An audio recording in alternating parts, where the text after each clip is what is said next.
ओम नमो भगवते वासुदेवाय। ओम नमो भगवते वासुदेवाय। ओम नमो भगवते वासुदेवाय। ओम ज्ञानतिमिरान्धस्य ज्ञानाञ्जनशलाकया चक्षुरुन्मिलितं येन तस्मै श्रीगुरुवे नमः।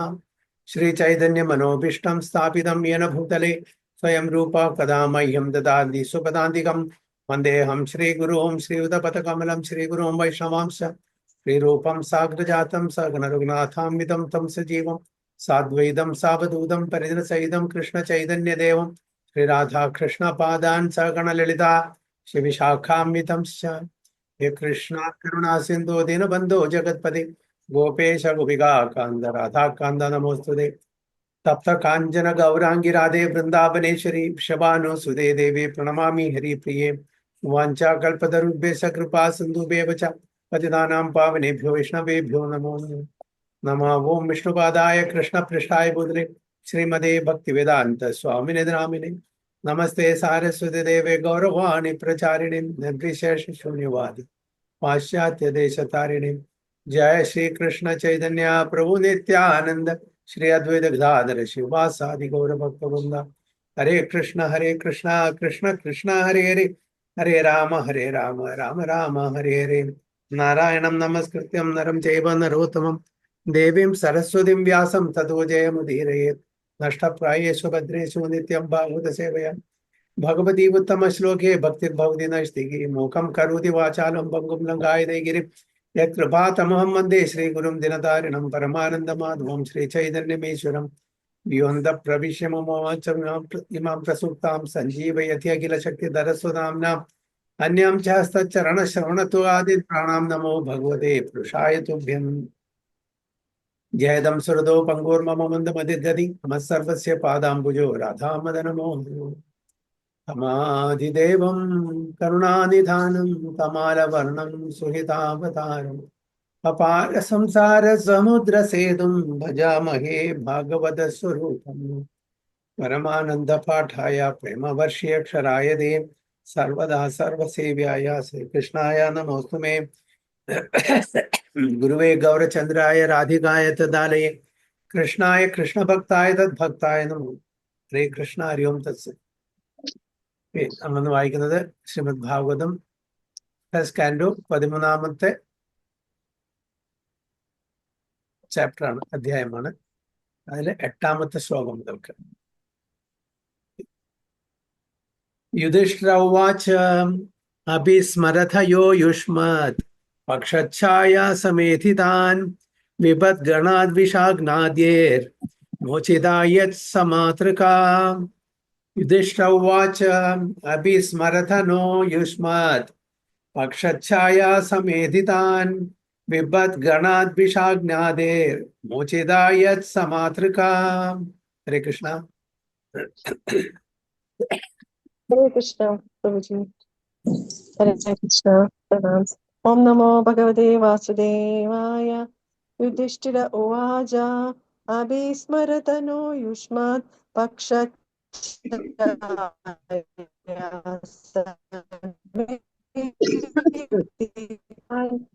हरे कृष्ण। विवर्तനം വായിക്കണം പ്രഭു. വായിച്ചോളൂ. Hare Krishna, Prabhu. Hare Krishna. Vivartanam by His Divine Grace A.C. Bhaktivedanta Swami Prabhupada Srila Prabhupada ki jai. മഹാരാജാവ് യുധിഷ്ഠിരൻ പറഞ്ഞു, നാനാവിധത്തിലുള്ള അത്യാഹിതങ്ങളിൽ നിന്നും ഞങ്ങളുടെ മാതാവിനോടൊപ്പം അങ്ങ് ഞങ്ങളെ എങ്ങനെയാണ് രക്ഷിച്ചതെന്ന് ഓർക്കുന്നുണ്ടോ? പക്ഷിക്ക് തന്റെ ചിറകുകളോടെന്ന പോലെ അങ്ങേക്ക് ഞങ്ങളോടുള്ള പക്ഷപാതം ഞങ്ങളെ വിഷബാധയിൽ നിന്നും അഗ്നിബാധയിൽ നിന്നുമൊക്കെ രക്ഷിച്ചു. ഹരേ കൃഷ്ണ. ഹരി ബോൾ. അപ്പോ Maharaja Yudhishthira said, my uncle, do you remember how you always protected us along with our mother from all sorts of calamities? Your partiality, like the wings of a bird, saved us from poisoning and arson. നമുക്കറിയാം, വിതുരൻ യുദ്ധത്തിന് മുമ്പേ സ്ഥലം വിട്ടുപോയി. യുദ്ധത്തിന് പങ്കെടുത്തില്ല. യുദ്ധസമയത്ത് അവിടെ ഉണ്ടായിരുന്നില്ല. 36 കൊല്ലം അദ്ദേഹം തീർത്ഥാടനം 36 കൊല്ലം അവർ തീർത്ഥാടനത്തിലായിരുന്നു. അരവിന്ദന്. അപ്പോ അതിനുശേഷം ഇവിടെ വന്നിരിക്കുകയാണ്, ഇവിടെ യുധിഷ്ഠിര മഹാരാജാവിന്റെ അടുത്ത്. കാരണം എന്താണ്? വിതുരൻ പോകാനുള്ള കാരണം തന്നെ ആരാണ്? ദുര്യോധനൻ, അല്ലെ? ദുര്യോധനൻ വല്ലാതെ പരിഹസിച്ചു, ദാസിപുത്രൻ എന്ന് വിളിച്ച് പരിഹസിച്ചു. പിന്നെ അത് മാത്രമല്ല, തന്റെ വീട്ടിൽ ഉപ്പ് കഴിച്ചിട്ട് കൂറ് കാണിക്കുന്ന പാണ്ഡവരോടാണ് എന്ന് വളരെ താഴ്ന്ന രീതിയിൽ അദ്ദേഹത്തിനെ പരിഹസിച്ചു. വിതുരൻ വിചാരിച്ചു, ഇതന്നെയാണ് ഭഗവാന്റെ കൃപ, ഇപ്പോഴാണ് എനിക്ക് തീർത്ഥാടനത്തിന് പോകാനുള്ള ഒരു അവസരം, അപ്പൊ ഈ അവസരം ഞാൻ മുതലെടുക്കണം വേണ്ടി അവിടുന്ന് വിട്ടു. പരീക്ഷിത് മഹാരാജാവിനെ ശൃംഗി ശപിച്ചപ്പോഴും അദ്ദേഹത്തിന് കൗണ്ടർ ആക്ട് ചെയ്യാമായിരുന്നു, പക്ഷെ ചെയ്തില്ല. ഇത് ഭഗവാന്റെ ഇച്ഛയാണ്, ഇതാണ് എനിക്ക് ശരിക്കുള്ള വഴി. ഭഗവാന്റെ ഇച്ഛപ്രകാരം ഞാൻ ഭഗവാന്റെ ലീലകളും ഭഗവാന്റെ കഥകളും ഭാഗവതം എല്ലാം കേൾക്കാനുള്ള ഒരു അവസരമാണ് എന്ന് മനസ്സിലാക്കിയിട്ട് പരീക്ഷിത് മഹാരാജാവ് എന്ത് ചെയ്തു? കൗണ്ടർ ആക്ട് ചെയ്തില്ല. ആ ശാപത്തിന് വേണമെങ്കിൽ അദ്ദേഹത്തിന് കൗണ്ടർ ആക്ട് ചെയ്യാമായിരുന്നു. രാജാവാണ്, അതിനുള്ള കഴിവുണ്ട്, അതിനുള്ള തപോബലമുണ്ട്, പക്ഷെ ചെയ്തില്ല. ഇത് ഭഗവാന്റെ ഇച്ഛ എന്ന് പറഞ്ഞിട്ട് അദ്ദേഹം ഇവിടെ വിതുരനും വേണമെങ്കിൽ കൗണ്ടർ ആക്ട് ചെയ്യാമായിരുന്നു, വഴക്കടിച്ച് നിൽക്കാമായിരുന്നു. പക്ഷെ ഒരു ശുദ്ധഭക്തൻ തൻ്റെ ആ ക്വാളിറ്റീസ്, തൻ്റെ ഗുണം അവിടെ കാണിച്ചു. ഒരു ശുദ്ധഭക്തന്റെ പ്രധാനപ്പെട്ട 2 ക്വാളിറ്റീസ് എന്തൊക്കെയാണ്? വിനയം, സഹിഷ്ണുത. ഓക്കെ, ഹരിബോൾ. പിന്നെ വേറെ എന്തെങ്കിലും ക്വാളിറ്റീസ്? ശത്രുക്കളോട് പോലും ശത്രുക്കളോട് പോലും ക്ഷമിക്കാനുള്ള മനസ്സ്. ഇതെല്ലാം ക്വാളിറ്റീസ് ആണ്, പ്രധാനപ്പെട്ട 2 ക്വാളിറ്റീസ്. ഒരുപാട് ക്വാളിറ്റീസ് ഉണ്ട്, അതിലെ പ്രധാനപ്പെട്ട 2 ക്വാളിറ്റീസ് എന്താണ്? ക്ഷമയും വിനയവും. പറഞ്ഞു മാതാജി പറഞ്ഞു. സൂപ്പർ മാർക്കറ്റും ഒക്കെ ഉണ്ടെന്ന് തോന്നുന്നല്ലേ?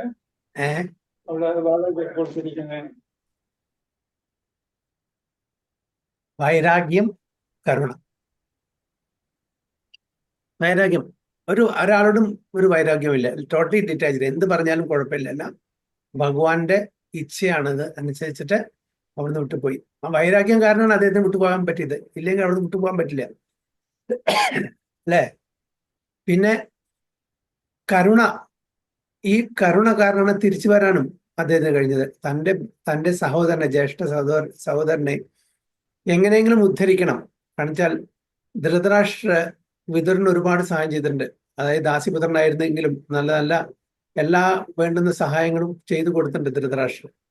അദ്ദേഹത്തോട് കടപ്പാടുണ്ടായിരുന്നു വിതുരന്. അത് എങ്ങനെയെങ്കിലും ധൃതരാഷ്ട്രയെ മുക്തിയുടെ വഴിയിലേക്ക് നയിക്കണം എന്നുള്ള അദ്ദേഹത്തിന് ആഗ്രഹം ഉണ്ടായിരുന്നു. അപ്പൊ ഇത്ര കാലം കഴിഞ്ഞിട്ട് ഒരേ ഒരു ആഗ്രഹം ഉണ്ടായിരുന്നുള്ളൂ, അതായത് തൻ്റെ ജ്യേഷ്ഠ സഹോദരനെ ഇവിടുന്നും നല്ല വഴി കാണിച്ചു കൊടുക്കുക. കാണിച്ചാൽ അദ്ദേഹത്തിന്റെ ആ പുത്രസ്നേഹം, അമിതമായിട്ടുള്ള പുത്രസ്നേഹം അദ്ദേഹത്തിന് എല്ലാം കേടുവരുത്തി. അദ്ദേഹത്തിനെ ഉദ്ധരിക്കാൻ വേണ്ടിയിട്ടാണ് ഇത്രയും കാലം ശേഷം തിരിച്ചവിടെ വന്നത്. അല്ലെങ്കിൽ വിതുര മഹാരാജാവിന് അതിന് വരേണ്ട ഒരാവശ്യമില്ല. മൈത്രേയന്റെ കയ്യിൽ നിന്ന് ആവശ്യമുള്ള എല്ലാ ജ്ഞാനവും ലഭിച്ചു. തിരിച്ച ഭഗവത് ധാമിൽ പോകാനുള്ള ജ്ഞാനം ലഭിച്ചു. വീണ്ടും എന്തിനാണ് അവിടേക്ക് വന്നത്? തൻ്റെ ജ്യേഷ്ഠ സഹോദരനെ ഉദ്ധരിക്കാൻ വേണ്ടിയിട്ട്, സഹായിക്കാൻ വേണ്ടിയിട്ട്. അപ്പൊ അതേപോലെ തന്നെ പ്രഭുപാദരും ഒരുപാട് സഹിച്ചു, ടോളറേറ്റ് ചെയ്തു. പ്രഭുപാദരും ഈ 2 നല്ല ക്വാളിറ്റീസ് ആണ്, അതായത് വൈരാഗ്യം, പിന്നെ എന്താണ്? കരുണ. വൈരാഗ്യം കാരണമാണ് വീട് വിട്ട് പോവാൻ തോന്നിയത്. ഒരുപാട് ക്ഷമിച്ചു. തൻ്റെ ഗൃഹസ്ഥ ജീവിതത്തിൽ ഒരുപാട് കഷ്ടപ്പാടുകൾ സഹിച്ചു പ്രഭുപാദൻ. തൻ്റെ സ്വന്തം പത്നി ആ മാനുസ്ക്രിപ്റ്റ് മുഴുവനെ തുച്ഛ വിലയ്ക്ക് ചായപ്പൊടി വാങ്ങാൻ വേണ്ടി വിറ്റു പ്രഭുപാദൻ. പ്രഭുപാദിക്ക് വളരെ വിഷം തോന്നി, ഒന്നും പറഞ്ഞില്ല, വിട്ടുപോയി. പിന്നെ എവിടെയാണ് പോയത്? തൻ്റെ ഗുരു മഹാരാജാവിന്റെ ആജ്ഞപ്രകാരം എവിടെ പോയി? അമേരിക്കയിൽ പോയി. അവിടെ നിന്നാണ് ഇസ്കോൺ തുടങ്ങിയത്. അതെന്താണ്? അത് കരുണ കാരണം, കാരുണ്യം, കമ്പാഷൻ, അനുകമ്പ, അല്ലേ? അതായത് മറ്റുള്ളവർക്ക് എങ്ങനെയെങ്കിലും ഇത് എത്തിച്ചു കൊടുക്കണം, എങ്ങനെയെങ്കിലും മറ്റുള്ളവരെയും കൂടി ഞാൻ സഹായിക്കണം എന്നുള്ള ആ ഒരു കാരുണ്യം അദ്ദേഹത്തിനുണ്ടായിരുന്നു. ഡിറ്റാച്ച്മെന്റ് തന്റെ ഭൗതിക തലത്തിലുള്ള എല്ലാ കംഫർട്ടബിൾ ലൈഫിനോടും കുടുംബത്തിനോടും ബാക്കി എല്ലാ കാര്യങ്ങളോടുള്ള ഡിറ്റാച്ച്മെന്റ്, വൈരാഗ്യം അദ്ദേഹത്തിനുണ്ടായിരുന്നു. പോയി അതുപോലെ ചിത്രകേതു മഹാരാജ് നമുക്കറിയാം അല്ലെ. ചിത്രകേതു മഹാരാജും എന്തായി, ശിവഭഗവാനെ ചെറുതായിട്ട് അന്ന് വിമർശിച്ചു അല്ലെങ്കിൽ പരിഹസിച്ചു. അതൊരു ഫ്രണ്ട്ലി മാനറിലായിരുന്നു. പക്ഷേ പാർവതി മാത അതിനെ വളരെ സീരിയസ് ആയിട്ട് എടുത്തു, ശപിച്ചു. അവിടെയും അവരെന്താണ്, അതിന് പ്രതികരിച്ചില്ല. അത് ഭഗവാന്റെ ഇച്ഛയായിട്ട് എടുത്തു, അത് സ്വീകരിച്ചു. പക്ഷേ ചിത്രകേതു മഹാരാജാവിന്റെ പത്നി കൃതദ്യുതി സഹിച്ചില്ല അല്ലേ. തന്റെ പുത്രന്റെ മരണശേഷം ഭഗവാനും കൂടി അവിടെ ഭഗവാനെ പഴി പറയാൻ തുടങ്ങി. എന്ത് വിധാതയാണ് അല്ലെ. ഞങ്ങൾ ജീവിച്ചിരിക്കുമ്പോൾ, അച്ഛനും അമ്മയും ജീവിച്ചിരിക്കുമ്പോൾ എൻ്റെ മക്കൾ മരിക്കാന്ന് പറഞ്ഞാൽ ഇത് ശരിയാണോ? വിധാതാവ് ശരിയല്ല. അങ്ങനെ ഭഗവാനെ പഴിക്കാൻ തുടങ്ങി. ഇവിടെ ചിത്രകേതു മഹാരാജാവോ അല്ലെങ്കിൽ വിദുരോ അല്ലെങ്കിൽ പ്രഭാതരോ ആരും ഒന്നും പറഞ്ഞില്ല. ഇത് തൻ്റെ ഭഗവാന്റെ നിശ്ചയമാണ്, ഭഗവാന്റെ ഇച്ഛയാണ് എന്ന് പറഞ്ഞ് ഇതെല്ലാം സ്വീകരിച്ചു. പിന്നെ തൻ്റെ കയ്യിൽ എന്താണുള്ളത് അത് മറ്റുള്ളവർക്ക് പകർന്നു കൊടുക്കാൻ വേണ്ടിയിട്ട് അവർ ശ്രമിച്ചു. അതാണ് ചെയ്തത്. അപ്പൊ വിദുരനെ കുറെ കാലത്തിന് ശേഷം ഇവിടെ വന്നിരിക്കുകയാണ് ഹസ്തിനപുരിൽ. അപ്പൊ എല്ലാവർക്കും അവരവരുടെ ശരീരത്തിൽ ജീവൻ കിട്ടിയ പോലെ. ശരീരമുണ്ട്, ജീവനില്ലെങ്കിൽ എന്തായിരിക്കും? അപ്പൊ അത്രയും കാലത്തിന് ശേഷം വിദുരർ വന്നപ്പോ അവർക്ക് വളരെ വളരെ സന്തോഷമായി. ആ ഒരു സീനാണ് ഇവിടെ ഉള്ളത്. മഹാരാജാവ് അതായത് യുധിഷ്ഠിര മഹാരാജാവ് വിദുര മഹാരാജാവിനെ സ്വീകരിക്കുകയാണ്. അങ്ങക്ക് ഓർമ്മയുണ്ടോ? എല്ലാ പരിസ്ഥിതിയിലും അരക്കില്ലം പണി കഴിച്ചിട്ട് ഞങ്ങളെ അഗ്നി കൊണ്ട് വധിക്കാൻ ശ്രമിച്ചു, വിഷം തന്ന് വധിക്കാൻ ശ്രമിച്ചു. അന്ന് എല്ലാത്തിനും ഞങ്ങളെ രക്ഷപ്പെടുത്തി. ഓക്കെ, അതായത് പാണ്ഡവന്മാരുടെ വിദുരർക്ക് കുറച്ച് പക്ഷപാതം ഉണ്ടായിരുന്നു എന്നാണ് പറയുന്നത്. പക്ഷപാതം എന്താണ്? അതിന് കാരണമുണ്ട്. വെറുതെ ഒരു ആളും പാർഷ്യാലിറ്റി ആവില്ല. അവരുടെ അച്ഛൻ പാണ്ഡു ഉണ്ടായിരുന്നില്ല, അമ്മ വിധവയാണ്, മക്കളെല്ലാം ആരും ഡിപ്പെൻഡ് ചെയ്യാണ്ട്. അപ്പൊ ഇവരുടെ സംരക്ഷണത്തിലായിരുന്നു ഭീഷ്മ പിതാമഹന്റെയും വിദുരരുടെയും എല്ലാം സംരക്ഷണത്തിലായിരുന്നു അവർ ജീവിച്ചിരുന്നത്. അപ്പൊ തീർച്ചയായിട്ടും അവരെ നോക്കി വളർത്തേണ്ട കടമ അവർക്കുണ്ടായിരുന്നു. അപ്പൊ എല്ലാ പരിസ്ഥിതിയിലും ഇവരെ രക്ഷിച്ചത് വിദുരരായിരുന്നു. അപ്പൊ അത് ഓർമ്മയുണ്ടോ? ഇതെല്ലാം അയവർക്കാണ് ചെയ്യുന്നത്. അപ്പൊ അത് ഓർമ്മയുണ്ടോന്ന് യുധിഷ്ഠിര മഹാരാജാവ് ചോദിക്കുകയാണ് അവിടെ. അപ്പോ ഒരു ശുദ്ധ ഭക്തൻ എന്ന് പറഞ്ഞാൽ അവർക്ക് അവരുടെ മനസ്സെന്ന് പറഞ്ഞാൽ മറ്റുള്ളവരെ എങ്ങനെയെങ്കിലും സഹായിക്കണം. അവനവന് എത്ര തന്നെ ബുദ്ധിമുട്ട് വന്നാലും ശരി. ദ്രൗപദിക്ക് ഒരുപാട് കഷ്ടപ്പാട് അമേരിക്കയിൽ പോയപ്പോഴും മറ്റുള്ള രാജ്യങ്ങളിൽ പോയപ്പോഴും അനുഭവപ്പെട്ടിട്ടുണ്ട്. പക്ഷെ എങ്കിലും കൂടിയും അദ്ദേഹത്തിന് ഒരേ ഒരു എങ്ങനെയെങ്കിലും ഈ കൃഷ്ണ കോൺഷ്യസ്നെസ് മറ്റുള്ളവർക്ക് പകർന്നു കൊടുക്കണം, അവരെ ഉദ്ധരിക്കണം, അവരെ ഈ സംസാര സാഗരത്തിൽ നിന്ന്, ഭൗതിക ലോകത്തു നിന്ന് ഉദ്ധരിച്ച് ആധ്യാത്മിക ലോകത്തിലേക്ക് കൊണ്ടുപോകാനുള്ള ഒരു ഉപകരണമാവണം എന്നുള്ള ഒരേ ഒരു ചിന്ത ഉണ്ടായിരുന്നു. അവനവന് എത്ര തന്നെ ബുദ്ധിമുട്ട് വന്നാലും ശരി, അതായിരുന്നു അദ്ദേഹത്തിന്റെയും ഉദ്ദേശം. അപ്പൊ ഇവിടെ വിദുരനും അതന്നെയാണ്. തൻ്റെ സഹോദരൻ ആ അമിതമായിട്ടുള്ള പുത്രവാത്സല്യം കൊണ്ട് അതായത് ചെയ്യാൻ പാടില്ലാത്ത ഒരുപാട് കാര്യങ്ങൾ ചെയ്തു കൊടുത്തു. അതിന് ഒരു യുദ്ധത്തിനുള്ള കാരണം കൂടി ഒരു കണക്കിന് പറഞ്ഞാൽ ധൃതരാഷ്ട്രരുടെ അമിതമായിട്ടുള്ള ആ പുത്രവാത്സല്യമായിരുന്നു, അല്ലെങ്കിൽ യുദ്ധം ഒഴിവാക്കാമായിരുന്നു അല്ലെ. So due to Pandu's death at an early age, his minor children and widow were the object of special care by all the elderly members of the family, especially Bhishma Deva and Mahatma Vidura. അപ്പൊ വിദുര നമുക്കറിയാം ദാസിപുത്രനാണ്. അതായത് പാണ്ഡുവിന്റെ അമ്മ ആരായിരുന്നു? എന്താണ് പേര്?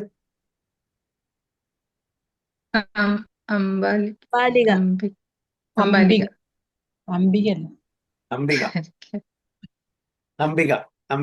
Okay, അപ്പൊ അംബ പോയി. 3 പേരില് അംബ പോയി. അംബിക, അംബാലിക ഒരു പേര്. പിന്നെ മൂന്നാമത്താണ് അംബയുടെ ദാസിയായിരുന്നു. അതിലാണ് വിദുരർ ജനിച്ചത്. അപ്പൊ എങ്കിലും ദാസിപുത്രനാണെങ്കിലും കൂടിയിട്ട് എല്ലാ ആവശ്യമുള്ള എല്ലാ കാര്യങ്ങളും ധൃതരാഷ്ട്രം എല്ലാം ചെയ്തു കൊടുത്തിട്ടുണ്ടായിരുന്നു. പിന്നെ ഈവൻ ഒരു രാജാവിന്റെ ഒരു മിനിസ്റ്റർ പദവി കൊടുത്തിട്ടുണ്ടായിരുന്നു. രാജകൊട്ടാരത്തിന്റെ എല്ലാ സംവിധാനങ്ങളും അവർക്ക് ചെയ്തു കൊടുത്തിട്ടുണ്ടായിരുന്നു. എല്ലാം നല്ലൊരു അഡ്വൈസർ ആയിരുന്നു. പക്ഷെ നിർഭാഗ്യവശാൽ ഇതൊന്നും ചെവി കൊണ്ടില്ല ധൃതരാഷ്ട്രം. അപ്പൊ ഭീഷ്മദേവന്റെയും മഹാത്മാ വിതുരരുടെയും ആ സംരക്ഷണത്തിലാണ് പാണ്ഡവന്മാര് വളർന്നത്. കാരണം വെച്ചാൽ പാണ്ഡു നേരത്തെ തന്നെ മരിച്ചുപോയി. Vidura was more or less partial to the Pandavas due to the political position. കാരണം വെച്ചാൽ അവർക്ക് അവരുടെ പൊസിഷൻ അത്ര സ്ട്രോങ് ആയിരുന്നില്ല. അതുകൊണ്ട് വിതുരര് ഇവരോട് പാർഷ്യാലിറ്റി, പക്ഷപാതം കാണിച്ചിരുന്നു. Although Dhritarashtra was equally careful for the minor children of Maharaja Pandu, he was one of the intriguing parties who wanted to wash away the descendants of Pandu and replace them by raising his own sons to become the rulers of the kingdom.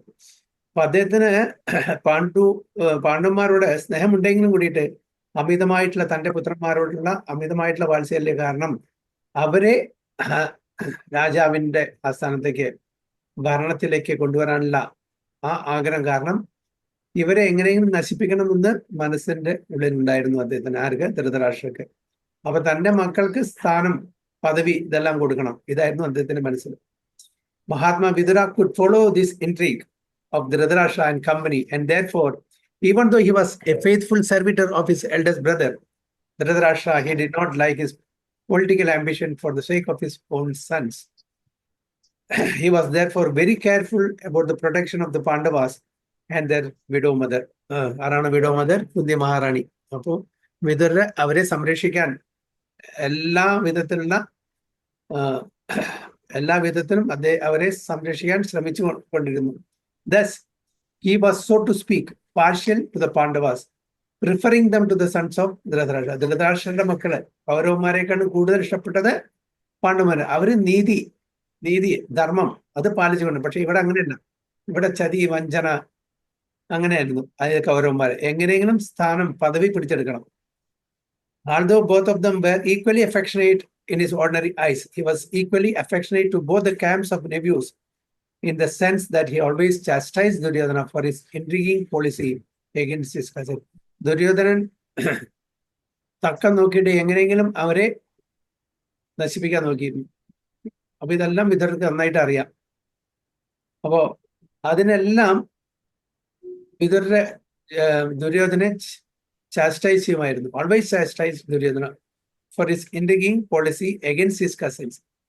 He always criticized his elder brother for his policy of encouragement to his sons, and at the same time, he was always alert in giving special protection to the Pandavas. All these different activities of Vidura within the palace politics made him well known as partial to the Pandavas. അപ്പൊ ഇങ്ങനെ ഇത് എല്ലാവർക്കും അറിയാം. അതായത് വിതുരർക്ക് പാണ്ഡവന്മാരുടെ ഒരു special soft corner ഉണ്ട്. അതുകൊണ്ട് എല്ലാവർക്കും അറിയാം. അതായത് പാർഷ്യാലിറ്റി കാണിക്കുന്നുണ്ട് വിതുരര്.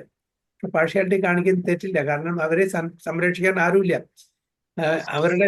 അവർക്ക് എഗൻസ്റ്റ് ആയിട്ടാണ് എല്ലാവരും നിൽക്കുന്നത്. അവരും രാജകുടുംബത്തിൽ അംഗങ്ങളാണ്. അവർക്കും അതിനുള്ള സ്ഥാനമാനങ്ങൾ വേണം. അത് കിട്ടിയില്ലെങ്കിൽ എന്താ ചെയ്യാ? അപ്പൊ ആരെങ്കിലും അവരെ സഹായിച്ചില്ലെങ്കിൽ എന്തായിരിക്കും അവരുടെ സ്ഥിതി? തീർച്ചയായിട്ടും വിതുരനും അതേപോലെ ഭീഷ്മ പിതാമഹനും ഇവരെല്ലാം അവരെ സംരക്ഷിക്കാൻ മാക്സിമം ശ്രമിച്ചു എന്നാണ് പറയുന്നത്. Maharaja Yudhishthira has referred to the past history of Vidura before he is going away from home for a prolonged pilgrim's journey. അപ്പോ യുദ്ധത്തിന് മുമ്പ് തന്നെ, ഈ യുദ്ധത്തിൽ ഞാൻ പങ്കെടുക്കാൻ പോകുന്നില്ല, ഞാൻ ഭാഗഭാക്കാവുന്നില്ല, അതുകൊണ്ട് അവിടുന്ന് തീർത്ഥാടനത്തിന് പോയി അദ്ദേഹം. ആ തീർത്ഥാടനത്തിന്റെ വേളയിലാണ് അദ്ദേഹം മൈത്രേയ മുനിയെ കാണുന്നതും അവിടുന്ന് ജ്ഞാനം അദ്ദേഹത്തിന് കിട്ടുന്നത്. Maharaja Yudhishthira reminded him that he was equally kind and partial to his grown-up nephews, even after the battle of Kurukshetra, a great family disaster. Before the battle of Kurukshetra, Dhritarashtra's policy was peaceful annihilation of his nephews, and therefore he ordered Purochana to build a house of lag at Varnavata. And when the building was finished, Dhritarashtra decided that his brother's family lived there for some time. അപ്പൊ ഇതും അവരുടെ ഒരു പ്ലോട്ടായിരുന്നു. എങ്ങനെയെങ്കിലും പാണ്ഡവന്മാരെയും കുന്തി മഹാറാണിയും ഇവിടുന്ന് നീക്കം ചെയ്യാം. അതിനെ എന്ത് ചെയ്തു? അറക്കില്ലം പണിതു. അറക്കില്ലം പണിതിട്ട് അവരോട് അവിടെ സുഖമായിട്ട് താമസിക്കാൻ വേണ്ടിയിട്ട് പറഞ്ഞു. അപ്പൊ ഇത് വിതുരർ മനസ്സിലാക്കി. വിതുരർക്ക് മനസ്സിലാക്കിയാലും ഇത് പറഞ്ഞു അത് വളരെ ഒരു ഡിഫറെന്റ് ലാംഗ്വേജിലാണ്. വിതുരർക്കും യുധിഷ്ഠിര മഹാരാജാവിനും മാത്രം അറിയാവുന്ന ലാംഗ്വേജിലാണ് ഇത് പറഞ്ഞു കൊടുത്തത്. ഒരു ട്രൈബൽ ലാംഗ്വേജ് എന്താണ്, മറ്റുള്ളവർക്ക് മനസ്സിലാവില്ല. അപ്പൊ എല്ലാം വളരെ ഒരു കോഡഡ് ലാംഗ്വേജിലാണ് ഇത് പറഞ്ഞു കൊടുത്തത്. അപ്പൊ അങ്ങനെ അവരെ രക്ഷിച്ചു ഈ അരക്കില്ലത്ത് നിന്ന്, അതാണ് പറയുന്നത്. So when the Pandavas were going there in the presence of all the members of the royal family, Vidura tactfully gave instructions to the Pandavas about the future plan of Dhritarashtra. But the Dhritarashtra's Duryodhana's plan, a plot, ഇത് ധൃതരാഷ്ട്ര വിതുരൻ യുധിഷ്ഠിര മഹാരാജാവിനെ വളരെ tactfully hint ചെയ്ത് പറഞ്ഞു കൊടുത്തു. This is specifically described in Mahabharata Adi Parva 144. He indirectly hinted, even a weapon not made of steel or any other material element can be more than sharp enough to kill an enemy. അപ്പോൾ indirectly, കാരണം മറ്റുള്ളവർക്ക് മനസ്സിലാവാൻ പാടില്ല ഈ conversation. അപ്പൊ അതുകൊണ്ടാണ് സ്റ്റീല കൊണ്ട് ഉണ്ടാക്കാത്ത ഒരു വെപ്പൺ ആണെങ്കിലും ശരി, ആയുധമാണെങ്കിലും ശരി, അത് ശത്രുവിനെ കൊല്ലാനുള്ള അതിന് കഴിവുണ്ട്. അങ്ങനെയാണ് ആ ഒരു ഇൻഡയറക്റ്റ് വേ പറഞ്ഞു കൊടുത്തത്. That is to say, he hinted that the party of the Pandavas was being sent to Varnavata to be killed, and thus he warned Yudhishthira to be very careful in their new residential palace. ധൃതരാഷ്ട്രക്ക് ഒരു warning കൊടുത്താണ്, വളരെ careful ആയിരിക്കണം, ഏത് സമയത്തും അവര് അതിനെ നശിപ്പിക്കും, അപ്പൊ നിങ്ങളെ വധിക്കാനുള്ള ശ്രമമാണ് അവരുടേത്, അതുകൊണ്ട് അതിനുള്ള മുൻകൂട്ടി തന്നെ നിങ്ങൾ പ്ലാൻ ചെയ്യണം അവിടുന്ന് രക്ഷപ്പെടാനുള്ളത്. He also gave indications of fire. അപ്പൊ അഗ്നിയെ പറ്റിയിട്ടുള്ള ഇൻഡിക്കേഷൻ കൊടുത്തു. അഗ്നി മുഖേനയായിരിക്കും നിങ്ങളെ വധിക്കാൻ ശ്രമിക്കുക എന്നൊക്കെ ഇൻഡിക്കേഷൻ കൊടുത്തു. And said that fire cannot extinguish the soul, but can annihilate the material body. But one who protects the soul can live. Kunti could not follow such indirect conversation between Maharaja Yudhishthira and Vidura, and thus, when she inquired from her son about the purport of the conversation, Yudhishthira replied that from the talks of Vidura, it was understood that there was a hint of a fire in the house where they were proceeding. Kunti മഹാറാണിക്ക് ഈ conversation, ഈ സംവാദം, യുധിഷ്ഠിരും വിതുരനും തമ്മിലുള്ള സംവാദം മനസ്സിലാക്കിയില്ല, കാരണം വെച്ചാൽ അങ്ങനത്തെ language ആയിരുന്നു. അപ്പൊ അത് യുധിഷ്ഠിര മഹാരാജ് ചോദിച്ചപ്പോൾ യുധിഷ്ഠിര മഹാരാജ് പറഞ്ഞു, അതായത് നമ്മളെ വധിക്കാനുള്ള, അതായത് അരക്കില്ലത്തിൽ ഇട്ടിട്ട് വധിക്കാനുള്ള പ്ലാനാണ്, അതാണ് വിതുരർ പറഞ്ഞു തരുന്നത് പറഞ്ഞ് മനസ്സിലാക്കി കൊടുത്തു. So later on, Vidura came in disguise to the Pandavas and informed them that the housekeeper was going to set fire in the house on the 14th night of the waning moon. 14th night of the waning moon. അമാവാസ്യ അല്ലെ, 14th night. അപ്പോ fully dark ആയിരിക്കും. ആ 14th night ആണ് അവര് plan ചെയ്തത് അതിനെ കത്തിക്കാൻ. It was an intrigue of Dhritarashtra that the Pandavas might die altogether with their mother. അപ്പൊ അവർ പ്രതീക്ഷിച്ചിരുന്ന പാണ്ഡവന്മാരും കുന്തി മഹാറാണിയും ഇതെല്ലാം നശിക്കും, വധിക്കപ്പെടും, അതായിരുന്നു ഒരു പ്ലാന്. എന്നാൽ അവർക്ക് സുഖമായിട്ട് രാജ്യം ഭരിക്കാം, ഒരാളുടെ ശല്യം ഉണ്ടാവില്ല, അതാണ് ഒരു പ്ലാൻ ഉണ്ടായിരുന്നത്. ബട്ട്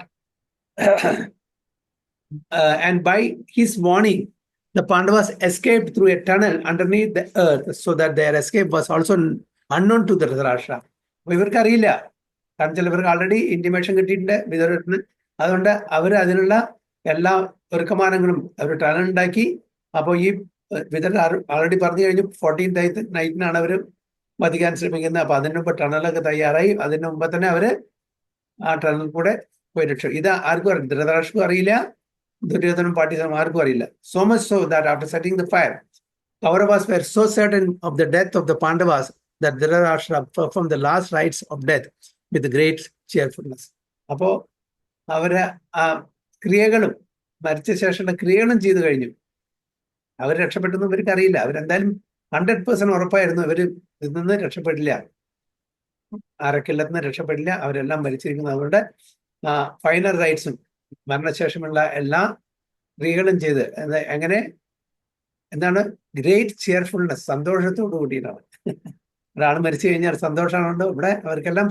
കാരണം ഇനി അവരെ ശല്യപ്പെടുത്താൻ ആരുണ്ടാവില്ല എന്നുള്ള ആ സന്തോഷം. And during the morning period, all the members of the palace became overwhelmed with lamentation. അപ്പോ പാലസിലുള്ള രാജകൊട്ടാരത്തിലുള്ള എല്ലാവരും ദുഃഖത്തിലാണ്ടു.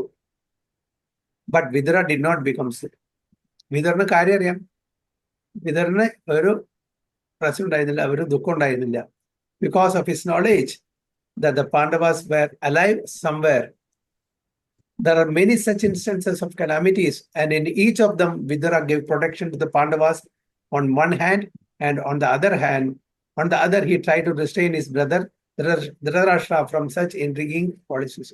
ഒരുപാട് അങ്ങനത്തെ ഇൻസ്റ്റൻസസ് ഉണ്ടായിട്ടുണ്ട് ഇവരെ വധിക്കാനുള്ള ശ്രമം. ധൃതരാഷ്ട്രനെ ഒരുപാട് തവണ കാര്യങ്ങൾ പറഞ്ഞ് വിലക്കി, അത് ചെയ്യാൻ പാടില്ല, നല്ലതല്ല.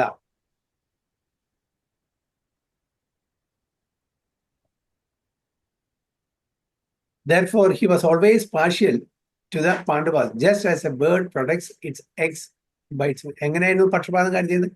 എങ്ങനെയാണ് ഒരു പക്ഷി തൻ്റെ ചിറക് കൊണ്ട് തൻ്റെ കുഞ്ഞുങ്ങളെ അല്ലെങ്കിൽ മുട്ടകളെ പ്രൊട്ടക്ട് ചെയ്യുന്നത്, സംരക്ഷിക്കുന്നത്, അതേപോലെ വിതുരരെ പാണ്ഡവന്മാരെയും വിധവയായിട്ടുള്ള കുന്തിമാരനെയും എപ്പോഴും സംരക്ഷിച്ചുകൊണ്ടേ ഇരുന്നു എന്നാണ് പറയുന്നത്.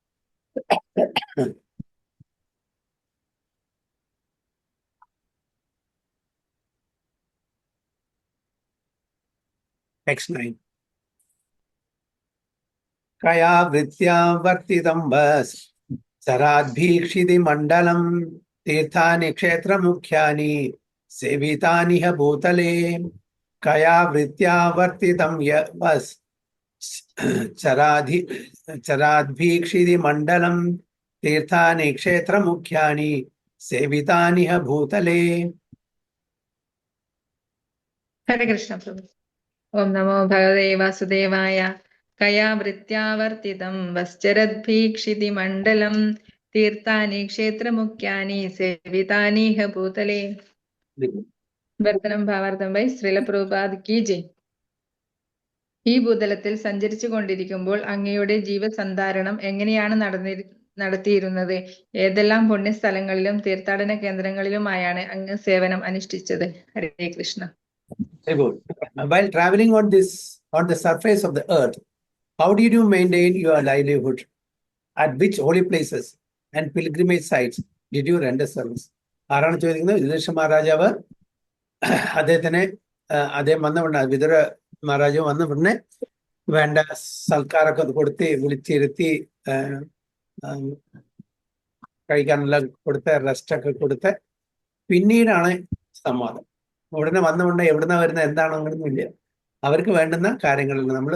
നമ്മുടെ വീട്ടിൽ ഒരു ഗസ്റ്റ് വരുമ്പോഴും നമ്മൾ സാധാരണ ഒരാൾ വീട്ടിൽ പോയാൽ വാതിലിന്റെ അവിടെ തന്നെ എന്ത് കാര്യം എന്ത് സംഭവിച്ചു, അത് സംഭവിച്ചു, അത് ചെയ്തു, ഇത് ചെയ്തു, ഉടനെ you should give some time. Okay, അവര് വന്ന് ഇരുന്ന് കാണിച്ചാൽ ക്ഷീണിച്ചിട്ടായിരിക്കും വരുന്നത്. കുറച്ച് സമയം കൊടുക്കുക, റെസ്റ്റ് ചെയ്യാൻ കൊടുക്കുക, വെള്ളം കൊടുക്കുക, ഭക്ഷണം കൊടുക്കുക, എന്നിട്ട് വേണം കാര്യങ്ങൾ അന്വേഷിക്കാൻ. ഉടനെ ചാടി കയറിയിട്ട് സംസാരിക്കാൻ പാടില്ല എന്നാണ് ഇന്ന് കിട്ടുന്ന ശിക്ഷണം. ഓക്കെ, അപ്പോ ഇവിടെ അതേപോലെ തന്നെ യുധിഷ്ഠിര മഹാരാജ് വേണ്ടുന്ന വിധത്തില് അദ്ദേഹത്തിനെ ആദരിച്ചു, സ്വീകരിച്ചു. എന്നിട്ട് ചോദിക്കാൻ തുടങ്ങി, എവിടെയാണ് ഈ ഭൂതലത്തിൽ എവിടെയെല്ലാം സഞ്ചരിച്ചു, ഏതെല്ലാം തീർത്ഥാടന സ്ഥാനത്തിൽ പോയി, എന്തെല്ലാം സേവനങ്ങൾ ചെയ്തു, എങ്ങനെയാണ് തന്റെ ജീവിതത്തിനെ പരിപാലിച്ചത്, ഇതെല്ലാം ചോദിച്ചു യുധിഷ്ഠിര മഹാരാജ്, അല്ലെ? So Vidura went out from the palace to detach himself from household affairs.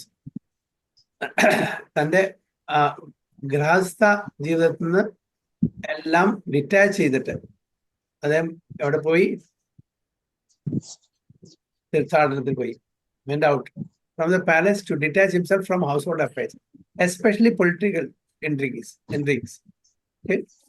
Politic ആയിട്ടുള്ള ഒരു കാര്യത്തിലും അദ്ദേഹത്തിന് താല്പര്യം ഉണ്ടായിരുന്നില്ല. ഇനി ഞാൻ ഇതിൽ ഇടപെടുന്നില്ല, എന്റെ ആവശ്യമില്ല, സോ ലെറ്റ് മീ ഗോ.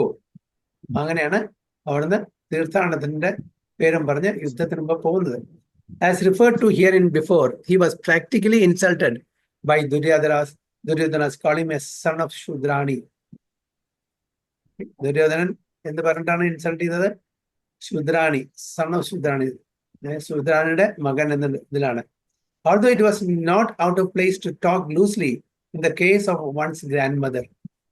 തൻ്റെ മുത്തശ്ശിയുടെ പേര് പറഞ്ഞിട്ട് അങ്ങനെ ലൂസായിട്ടുള്ള ആ സംസാരം ഔട്ട് ഓഫ് പ്ലേസ് അല്ല.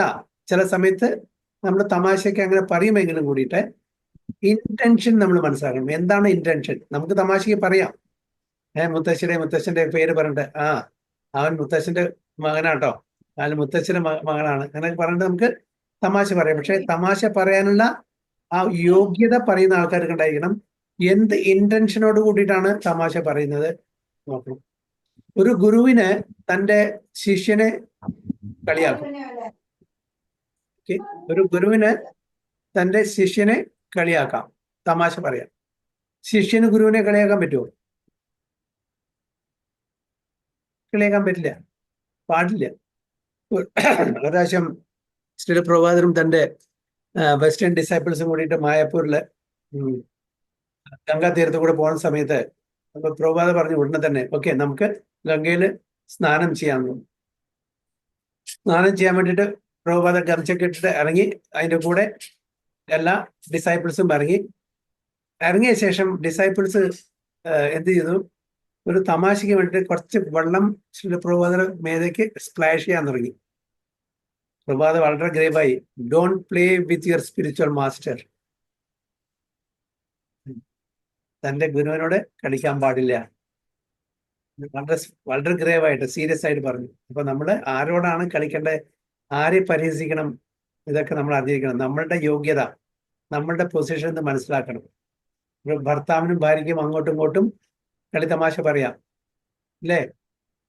പക്ഷേ നമുക്ക് അടുത്തുള്ള ഒരു വീട്ടില് അറിയാത്ത ഒരാളോട് കളിത്തമാശ പറയാൻ പറ്റും? നമുക്ക് പറയാൻ പറ്റില്ല. ഇവിടെ പ്രഭാത പറയുന്നത് ഇത് ഔട്ട് ഓഫ് പ്ലേസ് അല്ല. അതായത് ദുര്യോധനൻ മുത്തശ്ശി, അതായത് ശൂദ്രാണി മുത്തശ്ശിയായിട്ട് വരല്ലോ, വിതുരരുടെ അമ്മ. ആ ഒരു ശൂദ്രാണിന്റെ മകൻ എന്ന് പറഞ്ഞ ഒരു തമാശ രീതിയിലാണെങ്കിലും കൂടി ഇന്റൻഷൻ മോശമായിരുന്നു. Although it was not out of place to talk loosely in the case of one's grandmother. Vidura's mother, although a Shudrani, was the grandmother of Duryodhana. And funny talks are sometimes allowed between grandmother and grandchildren. അപ്പൊ അങ്ങനെ തമാശ പറയുന്നത് allowed ആണ്. But because the remark was an actual fact, it was unpalatable talk to Vidura. And it was accepted as a direct insult. അത് അൺപാലറ്റബിൾ ആണ്, എജിറ്റേറ്റിംഗ് ആണ്. അത് ഒരു പരിഹാസ രൂപയാണ് പറഞ്ഞത്. അപ്പൊ അതുകൊണ്ട് എസ്പെഷ്യലി വിതുരർ തൻ്റെ അച്ഛന്റെ സ്ഥാനത്താണ് ആക്ച്വലി വിതുരർ അല്ലേ? അപ്പൊ ആ അച്ഛന്റെ സ്ഥാനത്ത് നിൽക്കുന്ന ഒരാളെ ഇങ്ങനെ ഇൻസൾട്ട് ചെയ്യുന്നത് നല്ലതല്ല. അപ്പൊ ഡയറക്റ്റ് ഇൻസൾട്ട് ആണ് അവിടെ ചെയ്തത്. He therefore decided to quit his paternal house and prepare for the renounced order of life.